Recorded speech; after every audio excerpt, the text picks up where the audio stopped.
Subscribe now and press the bell icon. உக்ரைனோட ஒரு ஒப்பந்தத்தை UAE பண்ணியிருக்கிறாங்க.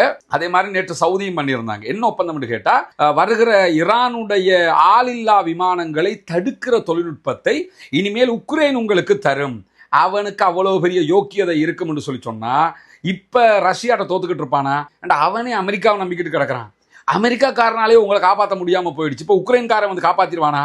எவ்வளவு மரகலண்டவங்களா இருந்தா இந்த மாதிரி எக்ரிமெண்ட்டை எல்லாம் இவங்களோட போய் போடுவாங்க. இன்றைக்கு முதல் தடவையாக களத்திற்குள் குதித்திருக்கிறது ஹவுத்தீஸ் படைப்பிரிவு. ஹூத்திகள் களத்திற்கு வந்திருக்கிறார்கள். ஹூத்திகள் களத்துக்கு ரொம்ப தெளிவாகத்தான் வந்திருக்கிறாங்கிறத புரிஞ்சுக்கிறணும். அன்றைக்கினிய சகோதர சகோதரிகளே, நம் அனைவர் மீதும் ஏக இறைவனுடைய அமைதியும் கருணையும் உண்டாகட்டுமாக என்கிற உயரிய பிரார்த்தனைகளோடு, பாலஸ்தீனம் மீதான இஸ்ரேலிய ஆக்கிரமிப்பு இராணுவத்தினுடைய 2 ஆண்டு கால யுத்தம் முடிவுக்கு வந்து இன்றோடு 169வது நாளிலே நாம் நிற்கக்கூடிய இந்த தருணத்தில், பாலஸ்தீனத்தின் மீது 2 ஆண்டு காலம் அவர்கள் தாக்குதல் நடத்துகிற நேரமெல்லாம் பாலஸ்தீன மக்கள் கதறிய கதறல்கள், அவர்களுடைய மரண ஓலங்கள், அவர்களுடைய தேவைகளுக்காக உலகம் முழுவதும் அவர்கள் கெஞ்சிய கெஞ்சல்களை எல்லாம் அமெரிக்க இஸ்ரேலிய ஆதரவு பெற்ற எந்த நாடுகளுமே ஒரு சில நாடுகளை தவிர கவனத்திலேயே கொள்ளவில்லை. அதை தாண்டி இஸ்ரேல் மீண்டும் மீண்டும் பயங்கரவாத தாக்குதல்களை நடத்தி கொண்டே இருந்தது. எங்க மேல யாரு தாக்குதல் நடத்த முடியும்? நாங்கெல்லாம் யார் தெரியுமா? நாங்க தான் அடுத்தவனுக்கு அடிப்போம், நீங்கெல்லாம் யாரா என்கிற விதமாக அவர்களுடைய நடத்தைகள் இருந்ததை நம்ம அவதானிக்க முடிந்தது. ஆனால் தற்போது மத்திய கிழக்கிலே ஈரான் மீதான அமெரிக்க இஸ்ரேலிய ஆக்கிரமிப்பு தாக்குதல்கள் ஆரம்பிக்கப்பட்டது. காசாவில் அடிச்ச மாதிரி நாங்க ஈரானுக்கும் அடிப்போம் அப்படின்னு நினைச்சாங்க. ஆல்ரெடி 12 நாள் வார் பண்ணும்போது கடைசி 2 நாள் தான் உச்சகட்ட தாக்குதல்களை ஈரான் நடத்தி இருந்தது. 2 நாளுடைய 12வது நாள் யுத்தம் முடிஞ்சிருச்சு. எனவே இப்ப நாங்க அட்டாக் பண்ணோம்னு சொல்லிச்சோன்னா மொத்தமாக ஈரானை காலி பண்ண முடியும்னு தான் இந்த ஆக்கிரமிப்பு யுத்தத்தை இஸ்ரேல் தொடங்கி இருந்தது. ஆனா நிலைமை இப்ப எப்படி பாத்தீங்கன்னு சொன்னா, இஸ்ரேல் கதறிக்கொண்டிருக்கிறது, அமெரிக்கா கதறிக்கொண்டிருக்கிறது. இந்த இடத்துல அமெரிக்காவை தாண்டி இஸ்ரேலிய ஆக்கிரமிப்பு இராணுவமும் இஸ்ரேலுடைய ஜூவிஷ் கவர்மெண்ட்டும் படக்கூடிய பாடுகள் சாதாரணமானது கிடையாது. இன்றைய தினம் ஊடகங்களுக்கு பேசியிருக்கக்கூடிய இஸ்ரேலுடைய பிரதமர் பெஞ்சமின் நெதன்யாகு, எங்களுடைய பொதுமக்களை நோக்கியெல்லாம் சரமாரியான தாக்குதல்கள் நடத்தப்படுகிறது ஈரான் ஹிஸ்புல்லாக்களால். இதுவெல்லாம் ஒரு யுத்த முறைமையே கிடையாது. ஒரு யுத்தத்தில் நீங்க இப்படியெல்லாம் நடக்க முடியுமா? பொதுமக்களை கொல்ல முடியுமா? இந்த யுத்த முறைமையை தான் நீங்கள் சர்வதேச அளவில் படித்து கொண்டீர்களா என்றெல்லாம் ரொம்ப பாடம் எடுக்கக்கூடிய பேச்சுக்களை எல்லாம் நம்ம பார்க்க முடிந்தது. பொதுமக்களை யாரும் எந்த சந்தர்ப்பத்திலும் கொல்லக்கூடாது, அது யுத்த தர்மம் அல்ல என்பதிலே நமக்கு எந்த மாற்று கருத்தும் கிடையாது. காசா மேல தாக்குதல் நடத்துகிற காலத்துல இருந்து இதைத்தான் நம்மளும் வலியுறுத்தி வர்றோம். ஆனா காசாவுல 1 லட்சத்துக்கு மேற்பட்ட அப்பாவிகளை கொல்லும் போது யுத்த தர்மம் இஸ்ரேலிய பிரதமர் பெஞ்சமின் நெதன்யாகுக்கு தெரியவில்லை. அதே போன்று சர்வதேச சட்டங்களை அவரை கவனத்துல கொள்ளல. இதெல்லாம் நம்ம பார்த்துக்கிட்டு இருந்த விஷயங்கள் தானே. அதை தாண்டி வெஸ்ட் பேங்க்ல அவர்கள் நடத்திய தாக்குதல்கள், கொலைகள் சாதாரணமானது கிடையாது. லெபனான்ல அவர்கள் நடத்திய கொலைகளும் கொலைவெறி ஆட்டங்களும் சாதாரணமானது கிடையாது. இப்படி அவங்க எங்க தாக்குதல் நடத்தல என்று கேட்கிற அளவுக்கு பொதுமக்களை கொள்வதில் கொஞ்சம் கூட தயக்கம் காட்டாதவர்கள் இப்பொழுது பொதுமக்களை கொள்றீங்களே, இது நியாயமா என்று கேட்கிறார்களே. நம்ம தான் திருப்பி அவங்கள்ட்ட கேட்கணும், நீங்க இப்படி பேசுறீங்களே, இது நியாயமா? இப்பதான் உனக்கு உயிருடைய பெருமதி தெரியுதான்னு கேட்க வேண்டிய ஒரு நிலை ஏற்பட்டிருக்கிறது. காரணம் என்னன்னு கேட்டா, முன்ன எல்லாம் இந்த காசா வார் நடக்கும்போது அல்லது மற்ற நேரங்களில் பார்த்தீங்கன்னா இஸ்ரேல் மேல அட்டாக் நடத்தப்பட்டது என்கிற செய்தி வரும். என்னன்னா, ஒருவர் கொல்லப்பட்டிருக்கிறார், 3 பேருக்கு காயம், இப்படித்தான் செய்தி வருவதை பார்த்துருப்பீங்க. ஆனா இன்னைக்கு வரக்கூடிய செய்திகள் எல்லாம் நம்ம வீடியோ பார்க்கக்கூடிய ஆக்களுக்கு தெரியும். நேற்று கூட 261 நபர்கள் படுகாயம் அடைந்திருக்கிறார்கள் இஸ்ரேலுக்குள் என்கிற செய்திகளை எல்லாம் நம்ம சொல்லியிருந்தோம். இன்றைக்கு 300க்கும் மேற்பட்டவர்கள் படுகாயம் அடைந்திருக்கிறார்கள் இஸ்ரேலுக்குள் என்கிற தரவுகளை இஸ்ரேலுடைய சுகாதார அமைச்சகமே அறிவிக்கிற அளவுக்கு நிலைமை மாறி போயிருக்கிறது. இன்றைக்கு வெளியாகி இருக்கக்கூடிய செய்திகள்ல ஹிஸ்புல்லாக்களுக்கும் இஸ்ரேலுக்கும் இடையிலான மிக உக்கிரமான தாக்குதல்கள் நடைபெற்று வருகிறது. இஸ்ரேல் ஹிஸ்புல்லாக்களை இலக்கு வைப்பதாக கூறிக்கொண்டு லெபனானுடைய பல பகுதிகளை ஆக்கிரமிப்பதற்கான ஏற்பாடுகளை செய்து தரைவழி தாக்குதல்களை ஆரம்பித்திருக்கிறது. லெபனானுக்கும் இஸ்ரேலுக்கும் இடையில இருக்கக்கூடிய மிக முக்கியமான ஒரு நதி லிட்டானி ரிவர் என்று சொல்லுவாங்க. அந்த லிட்டானி ரிவர் பகுதிகளில் ஐநாவினுடைய பீஸ் போர்சஸ் தான் கண்ட்ரோல்ல வச்சுக்கிட்டு இருக்கிறாங்க. அந்த லிட்டானி ரிவர் வரைக்கும் நாங்கள் கைப்பற்ற போகிறோம் என்று அறிவித்துக் கொண்டுதான் இஸ்ரேல் இந்த தாக்குதல்களை நடத்தி வருகிறது. எனவே லிட்டானி ரிவர்ல இருந்து 30 கிலோமீட்டர் பின்னாடி ஹிஸ்புல்லாக்கள் நிற்க வேண்டும் என்கிற ஒரு சமாதான உடன்படிக்கை மேற்கொள்ளப்பட்டது. லிட்டானி ரிவர்ல இருந்து மொத்தமாக அதாவது லெபனானுடைய எல்லையை விட்டு வெளியே நிற்கணும் இஸ்ரேல் என்பதுதான் அந்த ஒப்பந்தத்தினுடைய மறுபக்க சாராம்சமாக இருந்தது. ஆனால் அதை உடைத்து விட்டு தான் தற்போது இந்த தாக்குதல்களுக்கு முனைப்பு காட்டிக்கொண்டு தரைவழி தாக்குதல்களை நடத்தி கொண்டிருக்கிறது இஸ்ரேல். இந்த நேரத்தில் இஸ்ரேலுக்கு எதிரான பதிலடி தாக்குதல்களையும் உச்சமாக நடத்துகிறது லெபனானுடைய ஹிஸ்புல்லாக்கள் குழு என்கிற செய்திகள் தொடர்ந்து வெளியாகிறது. இன்றைய தினம் தற்போது அவங்க கைப்பற்றுவதாக சொல்லக்கூடிய லிட்டானி ரிவர் வரைக்கும் அவங்க வரணும்னா கிட்டத்தட்ட 120 கிலோமீட்டர்கள் தரை வழியாக உள்ள வர வேண்டியிருக்கு. தாக்குதல்களை நடத்தி கொண்டே வர வேண்டியிருக்கிறது. அதற்கு எதிராக ஹிஸ்புல்லாக்கள் படுபயங்கரமான தாக்குதல்களை இஸ்ரேலுக்கு உள்ளேயும் நடத்துறாங்க. இந்த தரை வழியாக முன்னேற நினைக்கக்கூடியவங்களுக்கு எதிராக தாக்குதல் நடத்துறாங்க. நேற்றைய தினம் 11 மெர்காவா டேங்குகளை அவர்கள் அளித்த செய்திகளை வெளியிட்டிருந்தார்கள். இஸ்ரேலும் கூட அதை ஒப்புக்கொண்டிருந்தது.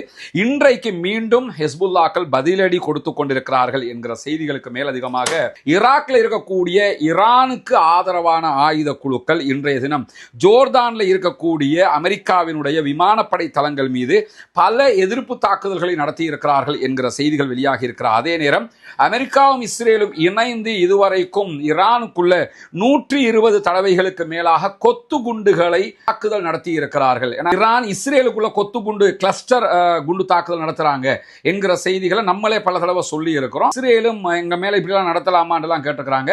ஈரான் போடக்கூடிய கொத்து குண்டுகள் ஒரே நேரத்தில் 8 to 10 கிலோமீட்டர் சரௌண்டிங்ல 2000 குண்டுகள் ஒரே டைம்ல ஒரு ஏவுகணை தான் 2000 குண்டுகளாக அது போய் தாக்குதல் நடத்தும்.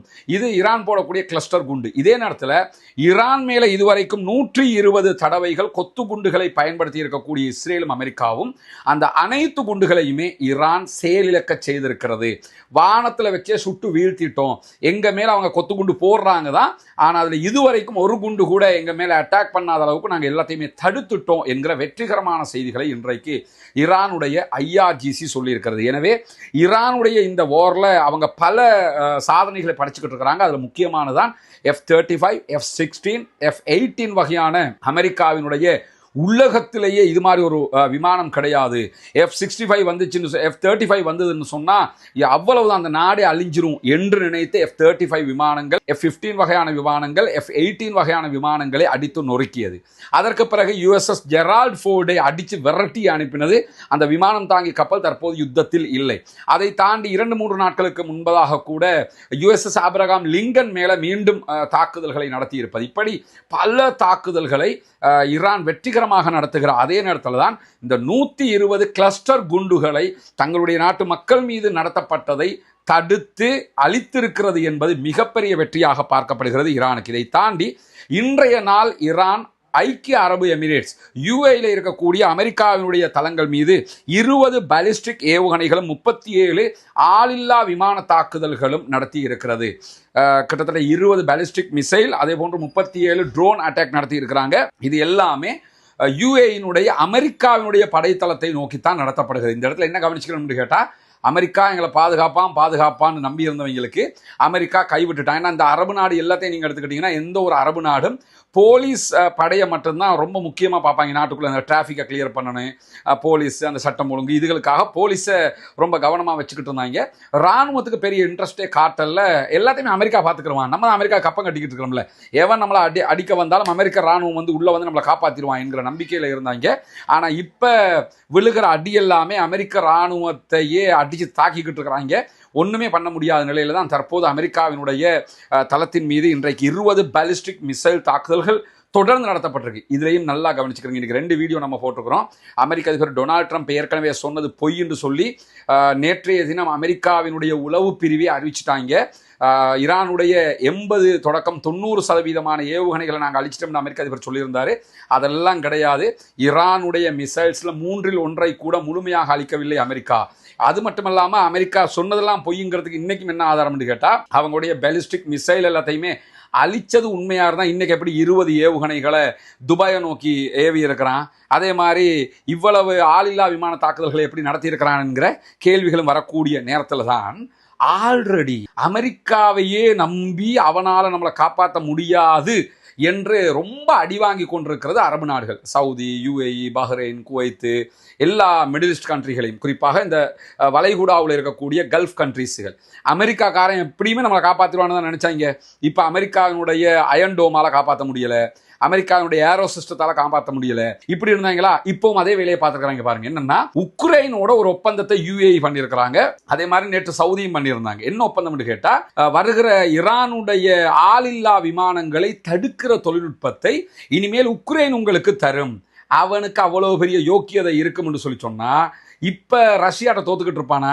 ரஷ்யாவுக்கும் உக்ரைனுக்கும் இடையில நடக்கிற யுத்தம் 4 ஆண்டுகள், கிட்டத்தட்ட 1200 நாட்களை தாண்டி நடந்து கொண்டிருக்கிறது. இந்த தாக்குதல்கள்ல முழுவதுமாக ரஷ்யா கிட்டத்தட்ட உக்ரைனுடைய 20% நிலப்பரப்பை பிடித்து விட்டார்கள். ஒரு நாட்டில் 20% நிலப்பரப்பையை கைப்பற்றுகிற அளவுக்கு அந்த யுத்தத்தில் படுதோல்வி அடைந்திருக்கிறது உக்ரைன். அந்த உக்ரைன்ட்ட போய் திருப்பி எக்ரிமெண்ட் போடுறாங்க, எங்களுக்கு அடிக்கிற இந்த ட்ரோனை எல்லாம் தடுக்கணும், நீங்க தான் உங்க ராணுவம் சப்போர்ட் பண்ணுங்க. அவனே அமெரிக்காவை நம்பிக்கிட்டு கிடக்கிறான். அமெரிக்காக்காரனாலே உங்களை காப்பாற்ற முடியாம போயிடுச்சு, இப்போ உக்ரைன்காரன் வந்து காப்பாத்திடுவானா? எவ்வளவு மரகலண்டவங்களா இருந்தா இந்த மாதிரி எக்ரிமெண்ட்டை எல்லாம் இவங்களோட போய் போடுவாங்க. ஈஸி, கொஞ்சம் பணிஞ்சு போய் கௌரவத்தை விட்டு நம்ம அரபு இஸ்லாமிய பகுதிகளை நம்மளே பாதுகாத்துக்கிறோம்னு ஈரானோட சமாதானமா போயிடலாம். அதை விட்டு அமெரிக்காக்காரனோட தங்கி நிற்கணும், அமெரிக்காக்காரன் தொங்கிக்கிட்டு இருக்கணுங்கிறதுக்காக இவ்வளவு காலமா அவனை நம்பி இருந்து இப்ப உக்ரைன்காரன் போய் நம்பிக்கிட்டு இருக்கிறாங்க. அதற்கு பதிலடியாக இன்றைக்கு ஈரான் செஞ்ச வேலை என்னன்னு கேட்டா, கன்னத்துல அறையிற மாதிரி உடனடியாக துபாயில இருக்கக்கூடிய உக்ரைனுடைய வான் பாதுகாப்பு தளத்தை மொத்தமாக அழித்து காட்டியது ஈரான். இப்ப உக்ரைன் அறிவிச்சிருக்காங்க அதெல்லாம் செய்யல அப்படின்னு இருக்கிறாங்க. ஏன்னா இப்ப கேவலப்பட்டாச்சு, செய்யலன்னு எப்படி சொல்லுவ நீ?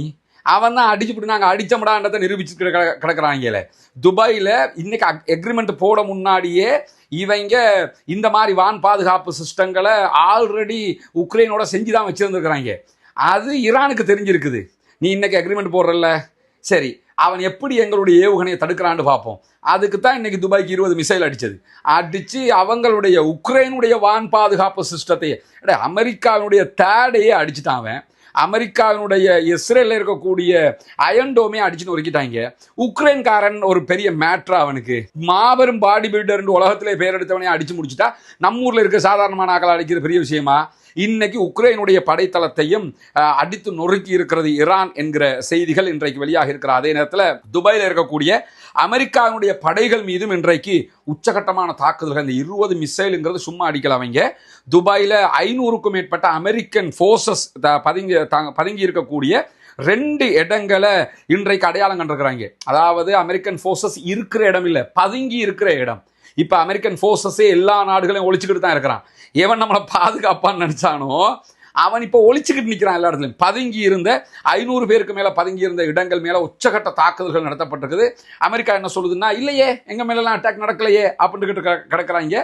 காரணம் என்னன்னு கேட்டா, 500 பேர் இருக்கிற இடத்துக்கு 20 மிசைல் படுகுதுன்னு சொன்னா அதுல ஒரு 2 மிசைல் ஹிட் ஆனா கூட 100 பேருக்கு மேல காலியாக இருப்பாங்க.